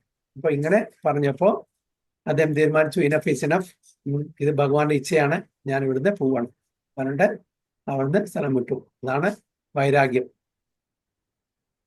അവിടെ അറ്റാച്ച്മെന്റ് അവിടെ ഒട്ടുമില്ല. എൻ്റെ കൊട്ടാരത്തോടും തൻ്റെ പൊസിഷൻ, തൻ്റെ പദവി, ഇതിനോടൊന്നും ഒരു അറ്റാച്ച്മെന്റും വിതുരനുണ്ടായിരുന്നില്ല. This preparatory stage is called Vanaprastha ashramam. ഇതാണ് നമുക്കെല്ലാം പറഞ്ഞിട്ടുള്ള വാനപ്രസ്ഥ ആശ്രമം. നമ്മള് വയസ്സ് കൂടുന്തോറും അറ്റാച്ച്മെന്റ് കൂടി വരണം നമുക്കെല്ലാവർക്കും അല്ലേ? ഒന്നും വിടാൻ പറ്റില്ല, എല്ലാം വേണം, എല്ലാം മുറുക്കി പിടിക്കണം. പക്ഷെ ഇവിടെ എന്താണ് പഠിപ്പിക്കുന്നത്? നമ്മള് ഏജിൽ പ്രോഗ്രസ് ചെയ്യുന്നതനുസരിച്ചിട്ട് വിരക്തി വരണം, എന്നാലേ നമുക്ക് ഭഗവാനിലെ ആസക്തി ഉണ്ടാവുള്ളൂ. വിരക്തി ഇല്ലെങ്കിൽ ആസക്തി ഉണ്ടാവില്ല. ആസക്തി വേണമെന്നുണ്ടെങ്കിൽ നമ്മളുടെ ആ ഒരു ഏകദേശം 50-55 വയസ്സാകുമ്പോൾ ഭഗവാനുള്ള അറ്റാച്ച്മെന്റ്, ആസക്തി കൂട്ടുക, ഭൗതിക തലത്തിലുള്ള കാര്യങ്ങളുടെ വിരക്തി ഉണ്ടായിരിക്കണം. അപ്പൊ ഉടനെ വിതരണയ്ക്ക് അത് ചെയ്യാൻ പറ്റി. നമുക്ക് പറ്റുമോ? നമ്മളോട് പറയാണ് ഇതെല്ലാം വിട്ടിട്ട് നമ്മളുടെ സന്തുബന്ധുക്കളെയും നമ്മളുടെ സ്വത്തും പ്രഭാവവും ഇതെല്ലാം വിട്ടിട്ട് നാളെ ഇവിടുന്ന് പോകണമെന്ന് പറഞ്ഞാൽ വൃന്ദാവനിൽ പോകണം, മായപ്പൂരിൽ പോകണം, അല്ലെങ്കിൽ കാശിയിൽ പോകണം, രാമേശ്വരം പോകണം, അവിടെ ജീവിതം നയിക്കണം എന്ന് പറഞ്ഞാൽ എത്ര പേർക്ക് നമുക്കത് സാധിക്കും? കാരണം നമ്മൾ അത്രയും ഭൗതിക തലത്തിൽ ആസക്തി ഉള്ളവരാണ്. ഇത് പെട്ടെന്ന് വിട്ട് പോകാൻ പറ്റില്ല. ഈവൻ ഭഗവാൻ സ്വയം വന്ന് വിളിക്കുകയാണ് നമ്മളെ. ഓക്കെ, ഞാൻ നിങ്ങളെ ഗോലോക വൃന്ദാവനത്തിലേക്ക് കൊണ്ടുപോകാനാണ്. അപ്പോഴും നമ്മൾ തയ്യാറാവില്ല. കാരണം പറയും, അയ്യോ എനിക്ക് കുറച്ച് ദിവസം കൂടി തരുമോ, എൻ്റെ മകളുടെ കല്യാണം കഴിയണം, എൻ്റെ മകൻ്റെ കല്യാണം കഴിയണം, അല്ലെങ്കിൽ അത് വേണം ഇത് വേണം, എൻ്റെ എല്ലാ മക്കൾക്കും എൻ്റെ സ്വത്തൊക്കെ വീതിച്ചു കൊടുക്കട്ടെ, ഒരു 10 ദിവസം കൂടി തരുമോ, അല്ലെങ്കിൽ ഒരു മാസം കൂടി തരുമോ, ഒരു കൊല്ലം കൂടി തരുമോ. അങ്ങനെ നമ്മുടെ ആരും ഇപ്പോഴും ഈവൻ ഭഗവാൻ സ്വയം വന്ന് വിളിച്ചാലും നമ്മൾ പോകാൻ തയ്യാറാവില്ല. കാരണം ആസക്തി, ഭൗതിക തലത്തിലുള്ള ആസക്തി, ഭഗവാനോടുള്ള ആ ആസക്തി ഇല്ല. ഭഗവാനുള്ള ആസക്തി കൂടുതലാണെങ്കിൽ തീർച്ചയായിട്ടും നമുക്ക് ഒരു ഡിസിഷൻ എടുക്കാൻ പറ്റും. ഭഗവാൻ വന്ന് വിളിച്ചാൽ നമ്മൾ പോകാൻ പറ്റും. അപ്പൊ വളരെ ചുരുക്കം പേർക്ക് വിരക്തി, ഭൗതിക തലത്തിലുള്ള വിരക്തി, ഭഗവാനുള്ള ആസക്തി ഉണ്ടായിരിക്കുള്ളൂ. വളരെ ചുരുക്കം. അത് നമ്മളുടെ ആ ഒരു പ്രോഗ്രസ്, സ്പിരിച്വൽ പ്രോഗ്രസ് അനുസരിച്ചിരിക്കും. സ്പിരിച്വൽ പ്രോഗ്രസ് കുറവാണെങ്കിൽ നമുക്ക് ഭൗതിക തലത്തിലുള്ള ആസക്തി കൂടുതലായിരിക്കും. സ്പിരിച്വൽ പ്രോഗ്രസ് കൂടുതലാണെങ്കിൽ നമ്മളുടെ ആധ്യാത്മിക തലത്തിലുള്ള ആസക്തി, ഭഗവാനുള്ള ആസക്തി, ഭക്തന്മാരുള്ള ആസക്തി അതായിരിക്കും ഉണ്ടായിരിക്കുക. So this preparatory stage is called Vanaprastha ashrama. അപ്പോൾ ഇതാണ് നമ്മുടെ ഒരു പ്രിപ്പറേഷൻ വാനപ്രസ്ഥത്തിലേക്ക്. വാനപ്രസ്ഥം എന്ന് പറഞ്ഞാൽ ആദ്യത്തെ 25 വർഷം ബ്രഹ്മചര്യം, പിന്നെ ഗൃഹസ്ഥാശ്രമം 25 വർഷം, പിന്നത്തെ 25 വർഷം വാനപ്രസ്ഥം, അവസാനത്തെ 25 വർഷം സന്യാസം. അപ്പോ ഗൃഹസ്ഥാശ്രമം കഴിഞ്ഞാൽ നമുക്ക് എന്താണ് വാനപ്രസ്ഥം. ഇതെല്ലാം വിടണം. ഭൗതിക തലത്തിലുള്ള എല്ലാ ആസക്തിയും വിട്ട് അത് ഈവൻ കുടുംബത്തോടു കൂടിയിട്ട് ഭാര്യയും ഭർത്താവിനും കൂടി പോവാം. രണ്ടുപേർക്കും ഇനി നമ്മളുടെ ആ ഗൃഹസ്ഥാശ്രമത്തിലെ ആ ഉത്തരവാദിത്തം എല്ലാം നിറവേറ്റി ഇനി ആവശ്യമില്ല, അവർക്ക് വിട്ടുകൊടുത്ത് നമ്മുടെ ഭഗവാന്റെ നാമം ചൊല്ലി ഭഗവാന്റെ കാര്യങ്ങളുടെ ഭക്തിയുത സേവനം ചെയ്ത് ബാക്കിയുള്ള ജീവിതം നമ്മൾ നയിക്കുകയാണെങ്കിൽ നമുക്ക് അടുത്തൊരു ജന്മത്തിന് വേണ്ടിയിട്ട് കാത്തിരിക്കേണ്ട ആവശ്യമില്ല. കാരണം നമ്മൾ എത്ര കൂടുതൽ ശ്വാസം ഇനി വിടും നമുക്കറിയില്ല. ഒരു വ്യക്തി ജനിച്ചു കഴിഞ്ഞാൽ അവരുടെ ആ ജീവിത ദൈർഘ്യം എങ്ങനെയാണ് കണക്കാക്കുന്നത്? ഇത്ര ശ്വാസം ഒരാള് ഇത്ര ബ്രീതിങ് എടുക്കുന്നതാണ്. അതാണ് നമ്മൾ. അപ്പൊ ഇനി എത്ര ശ്വാസം, കഴിഞ്ഞ 50 വയസ്സായി 60 വയസ്സായി എത്ര കാലം ജീവിക്കും നമുക്കറിയില്ല, അല്ലേ? അപ്പൊ 50 കഴിഞ്ഞാൽ പിന്നെ വാനപ്രസ്ഥമാണ് നമ്മൾ പറഞ്ഞിരിക്കുന്നത്. പിന്നെ നമ്മൾ തയ്യാറായിരിക്കണം. എനി ടൈം ഡെത്ത് ഈസ് ഒരു ഗ്യാരണ്ടി ഇല്ല. ഡെത്ത് എപ്പോൾ വരുന്നുണ്ട്, മരണം എപ്പോൾ വരുന്ന ഒരാൾക്കും ഗ്യാരണ്ടി പറയാൻ പറ്റില്ല. So every moment we should be ready, prepared to accept, receive death. അപ്പോൾ നമ്മുടെ ആ 25 വർഷം ഗൃഹസ്ഥാശ്രമം കഴിഞ്ഞു കഴിഞ്ഞാൽ പിന്നെ പ്രിപ്പറേഷനാണ് വാനപ്രസ്ഥം. അതാണ് പറയുന്നത്. This preparatory stage is called Vanaprastha ashramam. പിന്നെ പതുക്കെ ഡിറ്റാച്ച് ചെയ്ത് വരണം. നമ്മൾ സീരിയസ് ആണെങ്കിൽ, നമ്മൾ ഈ കൃഷ്ണ കോൺഷ്യസ്നെസ്സിൽ സീരിയസ് ആണെങ്കിൽ നമ്മൾ ഡിറ്റാച്ച് ചെയ്ത് വരണം. അതുകൊണ്ട് വീട് വിട്ടു പോകണമെന്നും പറയുന്നില്ല. വീട്ടിലിരുന്നു കൊണ്ട് തന്നെ നമുക്ക് ഭക്തിയുത സേവനം ചെയ്യാം. പണ്ടത്തെ പോലെ വനത്തിൽ പോകണമെന്നും നിർബന്ധമില്ല. വീട്ടിലിരിക്കാം, പക്ഷെ ഡിറ്റാച്ച്ഡ് ആയിരിക്കണം. ആസക്തി ഉണ്ടായിരിക്കരുത്. നമ്മൾ ഇങ്ങനെ ബാക്കിയുള്ള ഗൃഹഭരണത്തിലും മറ്റുള്ള കാര്യങ്ങളിലും നമ്മൾ കൂടുതൽ ഇന്റർഫിയർ ചെയ്യാതിരിക്കുക. മക്കളെ അവരുടെ റെസ്പോൺസിബിലിറ്റി ഏൽപ്പിക്കുക. എന്നിട്ട് നമ്മൾ ടേക്ക് എ ബാക്ക് സീറ്റ്. കൂടുതൽ സമയവും നമ്മൾ ഭക്തിയുത സേവനം ചെയ്യുക. അവർക്ക് വേണ്ടുന്ന മക്കളുണ്ടെങ്കിൽ അവർക്ക് വേണ്ടുന്ന സപ്പോർട്ടും ഗൈഡൻസും കൊടുത്ത് കൂടുതൽ അതിൽ ഇൻവോൾവ് ചെയ്യാണ്ട് നമ്മുടെ ഒരു വാനപ്രസ്ഥ ജീവിതം വീട്ടിലിരുന്നു കൊണ്ട് നമുക്ക് നയിക്കാൻ പറ്റും. വനത്തിൽ പോകേണ്ട ആവശ്യമില്ല. പണ്ടത്തെ കാലത്ത് അങ്ങനെയായിരുന്നു. പക്ഷെ ഇന്ന് അത് പറ്റില്ല. വനം തന്നെ ഇല്ല, അല്ലേ? പിന്നെ വനത്തിൽ പോകാനുള്ള ധൈര്യം നമുക്കില്ല. അങ്ങനെ ഉണ്ടെങ്കിൽ തന്നെ, കാരണം അവിടെ വന്യമൃഗങ്ങൾ, അന്നത്തെ ആൾക്കാർക്ക് ആ ആധ്യാത്മിക ബലം കൊണ്ട് വനത്തിൽ പോയിട്ട് വാനപ്രസ്ഥ ജീവിതം നയിക്കാനുള്ള പേടിയൊന്നുമില്ല. ഇത് നമുക്ക് പറ്റില്ല. ആ ഒരു സ്റ്റേജിലല്ല നമ്മൾ. So our retired life for traveling and visiting the holy places on the surface of the earth. In the holy places of India, like Vrindavana, Hardwar, Jagannath Puri and Prayaga, there are many great devotees, and there are still free kitchen houses for persons who decide to advance spiritually. അങ്ങനെ ഒരുപാട് പുണ്യസ്ഥലങ്ങളുണ്ട്, തീർത്ഥാടന കേന്ദ്രങ്ങളുണ്ട്. അവിടെ നമുക്ക് ജീവിക്കാനും താമസിക്കാനും ഭക്ഷണം കഴിക്കാനും ഭക്തിയുത സേവനം ചെയ്യാനും സത്സംഗം ചെയ്യാനും ഉള്ള എല്ലാ സൗകര്യങ്ങളും ഇന്നത്തെ കാലത്ത് അവിടെയുണ്ട്. അപ്പോ നമ്മൾ അതിനെപ്പറ്റി വിഷമിക്കേണ്ട ഒരു കാര്യമില്ല എന്നാണ് പറയുന്നത്.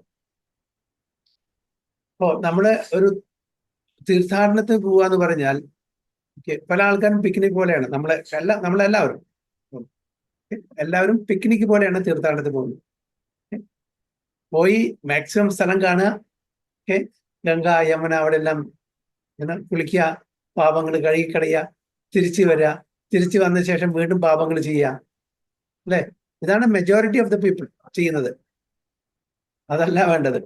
അപ്പൊ നമ്മള് ഗംഗയിൽ കുളിക്കാനോ നമ്മുടെ പാപങ്ങൾ നശിപ്പിക്കാനോ അല്ല പോകേണ്ടത്. പാപങ്ങൾ നശിക്കുന്നത് ഒരു സെക്കൻഡറി ആണ്, അത് ബൈ പ്രോഡക്റ്റ് ആണ്, നശിക്കും. അവിടെ ചെന്ന് സത്സംഗം ചെയ്യണം.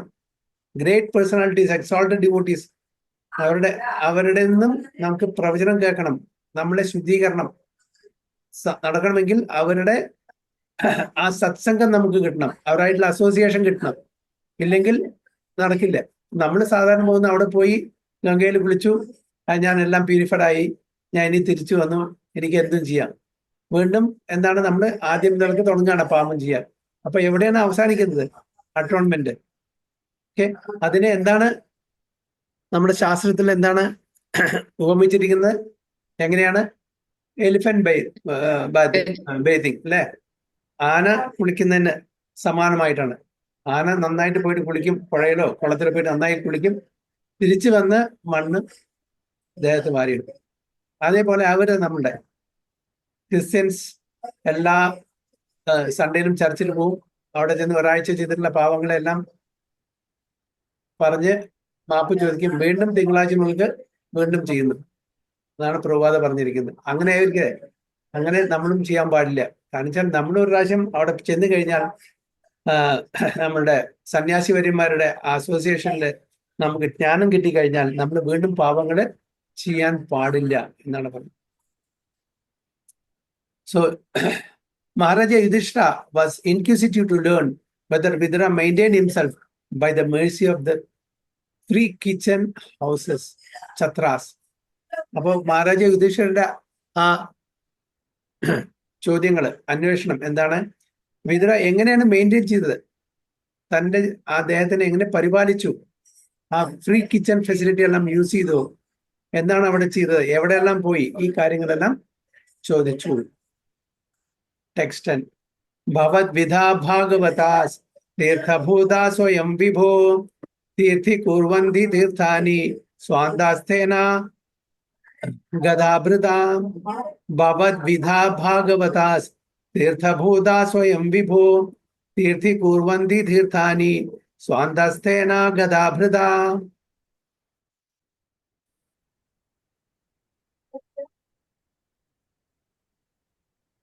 വായിക്കുവാരെങ്കിലും?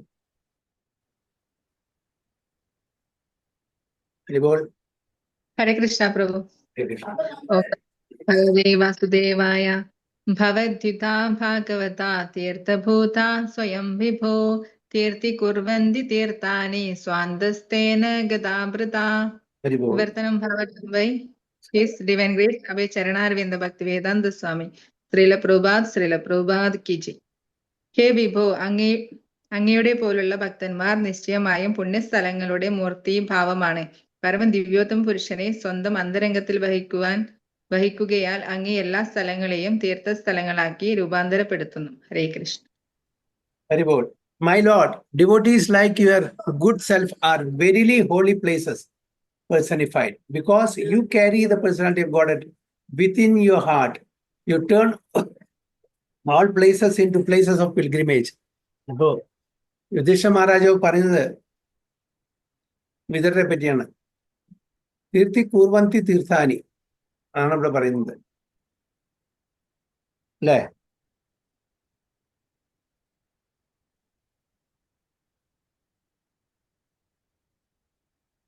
അതായത് എവിടെ ശുദ്ധഭക്തന്മാർ പോകുന്നോ ആ സ്ഥലത്തിനെ പവിത്രമാക്കുക. ആ സ്ഥലം പിൽഗ്രിമേജ് പ്ലേസ് ആവും, തീർത്ഥാടന കേന്ദ്രമാവും. അപ്പൊ നമ്മൾ സാധാരണ നമ്മുടെ പാപം കഴുകിക്കളയാൻ വേണ്ടിയിട്ട് ഗംഗയിലും യമുനയിലും മറ്റുള്ള പുണ്യനദികളിലും പോയിട്ട് നമ്മൾ കുളിക്കും. അപ്പൊ നമ്മളുടെ പാപമെല്ലാം ആ പുണ്യനദിയിലുണ്ടായിരിക്കും. അതിനെ ആരാണ് കഴുകിക്കളയുന്നത്? അതിനെ പ്യൂരിഫൈ ചെയ്യുന്നത്, ആ പാപങ്ങളെല്ലാം പ്യൂരിഫൈ ചെയ്യുന്നത് പുണ്യാത്മാക്കൾ അവിടെ പോകുമ്പോഴാണ്. കാരണം ആ പുണ്യാത്മാക്കളാണ്, അവരുടെ ഹൃദയത്തില് ഭഗവാനുണ്ട്. നമ്മുടെ ഹൃദയത്തിൽ ഭഗവാനില്ലേ? നമ്മുടെ ഹൃദയത്തിലുണ്ട്. പക്ഷെ നിർഭാഗ്യവശാൽ നമ്മുടെ ഉറക്കി കടത്തിയിരിക്കുകയാണ്. എഴുന്നേൽക്കണ്ട, ഞാൻ ചെയ്യുന്നതും കാണണ്ട. ഓക്കെ, അതുകൊണ്ട് പ്ലീസ് ഉറങ്ങി കടന്നോളൂ. പുണ്യാത്മാക്കളെ എപ്പോഴും തൻ്റെ ഹൃദയത്തിലെ ഭഗവാനെ കൊണ്ടുപോകുന്നു.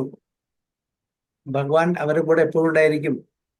അപ്പൊ അവരെവിടെല്ലാം പോകുന്നുവോ അവിടെ തീർത്ഥാടന കേന്ദ്രങ്ങളായിരിക്കും. അവിടെ ചെയ്തുള്ള പാപങ്ങൾ, നമ്മളെപ്പോലുള്ള ആൾക്കാർ, സാധാരണ ജനങ്ങളെല്ലാം അവിടെ പോയിട്ട് പാപങ്ങള് കൂമ്പാരം കൂട്ടുന്നു. അതിനെല്ലാം കഴുകിക്കളയാനുള്ള ആ തപോബലം ഈ പുണ്യാത്മാക്കളുണ്ട്, വിതരരെ പോലുള്ള പുണ്യാത്മാക്കൾ. അപ്പൊ അവരെവിടെ പോകുന്നു അത് പുണ്യസ്ഥലമായി മാറുന്നു. അതാണ് തീർത്ഥി കുർവന്തി തീർത്ഥാനി. പ്രഭുപാദ ഒരു പ്രാവശ്യം കുംഭമേളയിലായിരുന്നു. കുംഭമേള പോയ സമയത്ത് ഒരുപാട് ഡിവോട്ടീസ് പ്രഭുപാദയെ കാണാൻ വരും. അപ്പോൾ ഒരു ഡിവോട്ടീസ് വന്നിട്ട്, ഒരു ഭക്തൻ വന്ന് ചോദിച്ചു, പ്രഭുപാദ അങ്ങ് ഗംഗയിൽ പോയി സ്നാനം ചെയ്തു? പ്രഭുപാദ പറഞ്ഞു ഇല്ല. ഉടനെ അദ്ദേഹം ഗംഗയിൽ ഒരു മൊന്തം കൊണ്ടുപോയിട്ട് അന്ന് വെള്ളം കൊണ്ടുപോയി പ്രഭുപാദയുടെ കാല് കഴിച്ച് അത് കുടിച്ച് എല്ലാവരും തലയിൽ സ്പ്രിങ്കിൾ ചെയ്തു. അപ്പോ ആ ഗംഗ ഈ പുണ്യാത്മാവിന്റെ പാദസ്പർശം തട്ടിയ ശേഷം അത് പുണ്യമായി. കാരണം നമ്മളെപ്പോലുള്ള ആൾക്കാർ ആ ഗംഗയിൽ ഒരുപാട് പാപകർമ്മങ്ങള് ഡിപ്പോസിറ്റ് ചെയ്തിട്ടുണ്ട്. അതിനെല്ലാം ശുദ്ധീകരിച്ചു ഇദ്ദേഹത്തിന്റെ പാദസ്പർശം കിട്ടിയപ്പോ എന്നാണ് ആ ഭക്തൻ പ്രഭുപാദോട് പറയുന്നത്. പ്രഭുപാദ ചിരിച്ചു. അപ്പൊ ഇങ്ങനെയുള്ള എക്സോൾട്ടഡ് ഡിവോട്ടീസ്, പുണ്യാത്മാക്കള് ഇവിടെ പോകുമ്പോ, എവിടെ പോകുന്നുവോ അവിടെ പുണ്യസ്ഥലമാവും, പവിത്രമാവും. പ്രഭുപാദ ഇന്ത്യയിൽ നിന്ന് പാശ്ചാത്യ രാജ്യങ്ങളിലേക്ക് പോയി. എവിടെയെല്ലാം പ്രഭുപാദര ആ തൃപ്പാദങ്ങള് പതിഞ്ഞിട്ടുണ്ടോ അവിടെയെല്ലാം പുണ്യസ്ഥലങ്ങളായി. അതൊക്കെ അവിടെയെല്ലാം നമുക്ക് പൂജനീയമാണ് ആ സ്ഥലങ്ങളെല്ലാം. ന്യൂയോർക്കില് കൃഷ്ണ ട്രീ എവിടെയാണോ പ്രഭുപാദ ആദ്യമായിട്ട് 2-3 മണിക്കൂർ കീർത്തൻ ചൊല്ലി ഒരുപാട് ആൾക്കാരെ ആകർഷിച്ചത്, മാസങ്ങളുണ്ട്. അവിടെ പ്രസംഗിച്ച് വെച്ചിട്ടുണ്ട്. അവിടെ ഹരേ കൃഷ്ണ മരത്തിൽ എഴുതി വെച്ചിട്ടുണ്ട്. കൃഷ്ണ ട്രീ എന്നാ പറയുന്നു. അപ്പോ എവിടെ പുണ്യാത്മാക്കൾ പോകുന്നു ആ സ്ഥലം പുണ്യമായി തീരുന്നു. നമ്മൾ സാധാരണ ആൾക്കാർ എവിടെ പോകുന്നു അവിടെ അതിനെ അപവിത്രമാക്കുന്നു, അല്ലെ? നമ്മളുടെ ഭൗതിക വൃത്തികളെ കൊണ്ട്. അതാണ് പറയുന്നത്, you turn all places into places of pilgrimage. എല്ലാ സ്ഥലങ്ങളും എത്ര തന്നെ അപവിത്രമായിട്ടുള്ള സ്ഥലമാണെങ്കിൽ അവിടെ പുണ്യാത്മാക്കൾ പോയിട്ട് താമസിക്കുമ്പോൾ, ഭജൻ കീർത്തൻ ചെയ്യുമ്പോൾ, സത്സംഗം ചെയ്യുമ്പോൾ അവിടെ അത് പവിത്രമായി തീരുന്നു. So the personality of Godhead is omnipresent by its diverse potencies everywhere, just as the power of electricity is disturbed everywhere within space. ഭഗവാന്റെ ആ സാന്നിധ്യം, omnipresence, all pervasive nature, അദ്ദേഹത്തിന്റെ ശക്തി കൊണ്ട് എല്ലാ സ്ഥലത്തും നിറഞ്ഞു നിൽക്കുന്നു. അതുകൊണ്ടാണ് ഭഗവാനെ omnipresent എന്ന് പറയുന്നത്. എല്ലാ സ്ഥലത്തും നിറഞ്ഞു നിൽക്കുന്നു. omniscient എന്ന് പറഞ്ഞാൽ എന്താണ്? omniscient പറഞ്ഞാൽ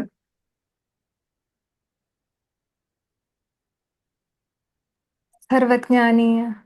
സർവജ്ഞാനം. എല്ലാ ദിക്കിലും, past present and future, every ആറ്റമിൽ എന്താണ് നടക്കുന്നത് ഭഗവാൻ അറിയാം. omniscient. നമുക്കറിയോ നമ്മളുടെ അറിവ് limited to this body, localised ആണ് നമ്മളുടെ അറിവ്. നമ്മളുടെ ആത്മാവ് ലോക്കലൈസ്ഡ് ആണ്, പരമാത്മാവ് ലോക്കലൈസ്ഡ് അല്ല. എല്ലാ ആറ്റമിലും ഉണ്ട് പരമ. അതുകൊണ്ട് ഭഗവാന്റെ നോളജ് പറഞ്ഞാൽ omniscient ആണ്. ഭഗവാനെ omnipotent എന്നും പറയും. എന്താണ് omnipotent എന്ന് പറഞ്ഞാൽ? എല്ലാ ശക്തിയും ഉള്ളത്. അപ്പോ ഭഗവാൻ omnipresent ആണ്, omniscient ആണ്, omnipotent ആണ്. അപ്പൊ അദ്ദേഹത്തിന്റെ പൊട്ടൻസീസ് എല്ലാ സ്ഥലത്തുണ്ട്. എങ്ങനെയാണ് ഉപമ എന്താണ് ഇവിടെ പറഞ്ഞിരിക്കുന്നത്? Just like the power of electricity is distributed everywhere within space. Electricity എല്ലാ സ്ഥലത്തും ഡിസ്ട്രിബ്യൂട്ട്, അതേപോലെ ഭഗവാന്റെ പൊട്ടൻസീസ്, ശക്തി എല്ലാ സ്ഥലത്തും ഡിസ്ട്രിബ്യൂട്ട് ചെയ്തിട്ടുണ്ട്. Similarly, the Lord's omnipresence is perceived and manifested by unalloyed devotees like Vidura, just as electricity is manifested in an electric bulb.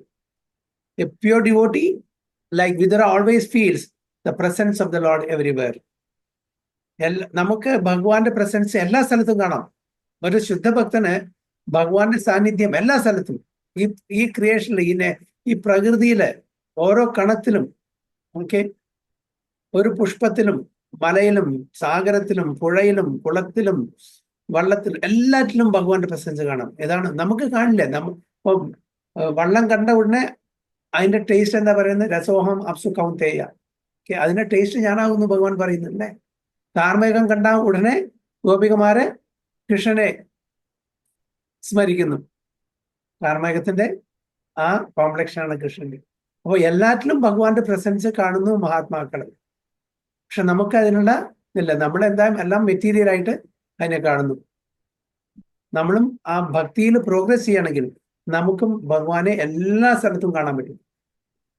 ഭഗവാനെ കല്ലിനും കാണാൻ പറ്റും. പക്ഷെ കല്ല് ഭഗവാനാണോ? ഭഗവാനെ ഈ മേശയിലും കാണാം, സോഫയിലും കാണാം, കല്ലിലും കാണാം, വൃക്ഷത്തിലും കാണാം, എല്ലാത്തിലും കാണാം. പക്ഷേ ഈ കല്ലോ മേശയോ അല്ലെങ്കിൽ വൃക്ഷമോ ഭഗവാനാണോ? അല്ല. അല്ല. നേരെ മറിച്ച് അമ്പലത്തിൽ ക്ഷേത്രത്തിലുള്ള ഉത്സവം, അതായത് അർച്ചവിഗ്രഹം, അത് ഭഗവാനാണോ? അത് കല്ലല്ലേ? അത് ഭഗവാനാണോ? അത് ഭഗവാൻ തന്നെയാണ്. അത് വ്യത്യാസം കാണാൻ പറ്റില്ല. കാരണം നമ്മുടെ ശാസ്ത്രവിധി പ്രകാരം പ്രതിഷ്ഠ ചെയ്തിട്ടുള്ള ആ അർച്ചവിഗ്രഹം ഭഗവാനും തമ്മിൽ യാതൊരു വ്യത്യാസം നമ്മൾ കാണാൻ പാടില്ല. അങ്ങനെ കണ്ടാൽ അത് അപരാധമാണ്. അവര് പാഷണ്ഡികളാണ് എന്ന് പറയുന്നുണ്ട്. ഓക്കെ, പ്രതിമാനഹി സാക്ഷാൽ ബ്രജേന്ദ്രനന്ദൻ എന്നാണ് പറയുന്നത്.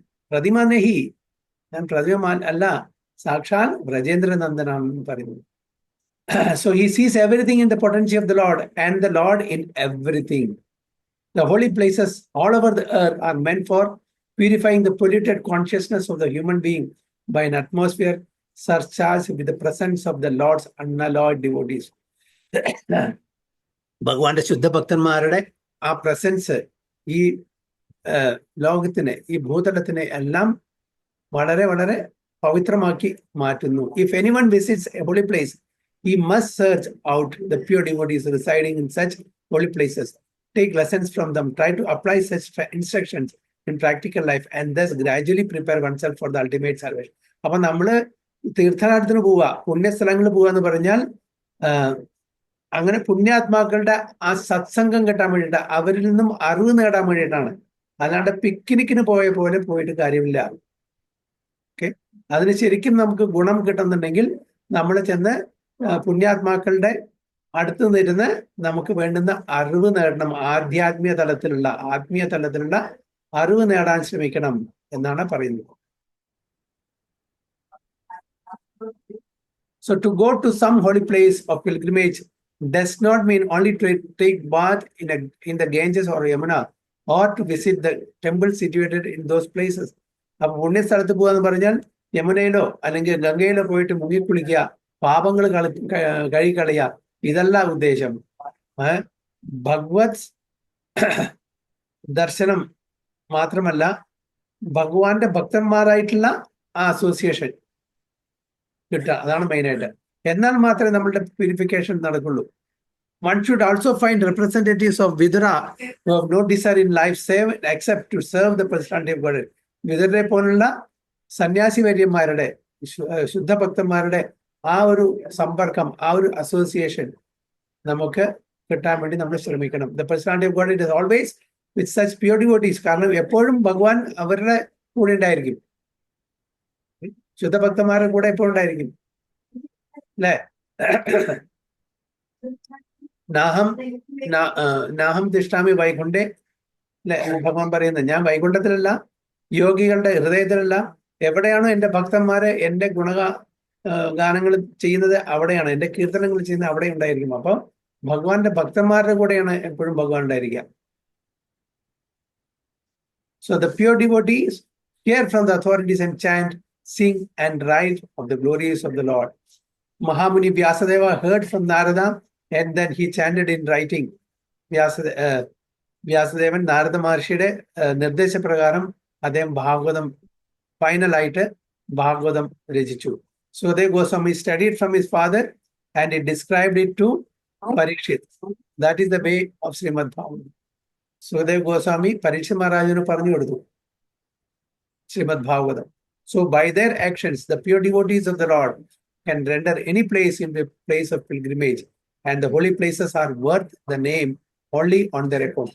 എന്തുകൊണ്ടാണ് ആ ഹോളി പ്ലേസസ്, പവിത്രമായിട്ടുള്ള സ്ഥലങ്ങള് പവിത്രമായിട്ട് നിൽക്കുന്നത്?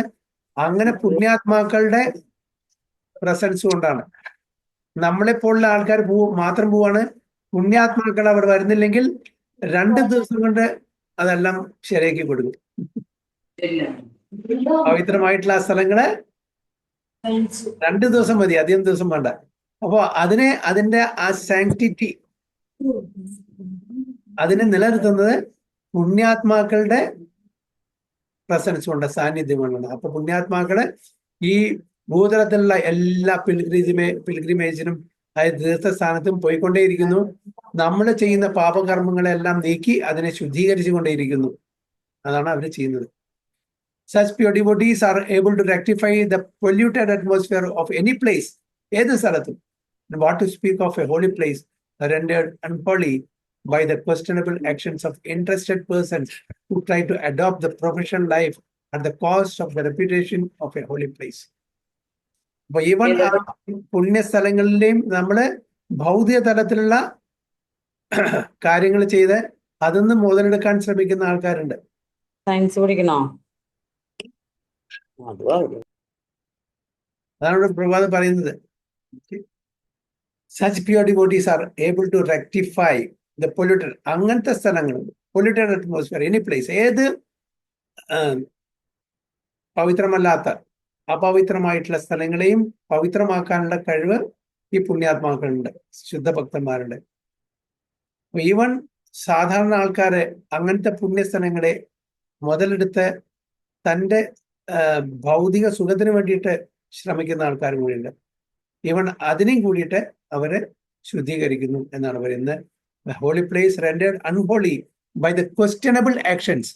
സാധാരണ ആൾക്കാർ എന്താണ് അവിടെ ചെന്നിട്ടും അവിടെ പ്രോഫിറ്റ് ആണ് നോക്കുന്നത്, തൻ്റെ ഭൗതിക സുഖമാണ് നോക്കുന്നത്.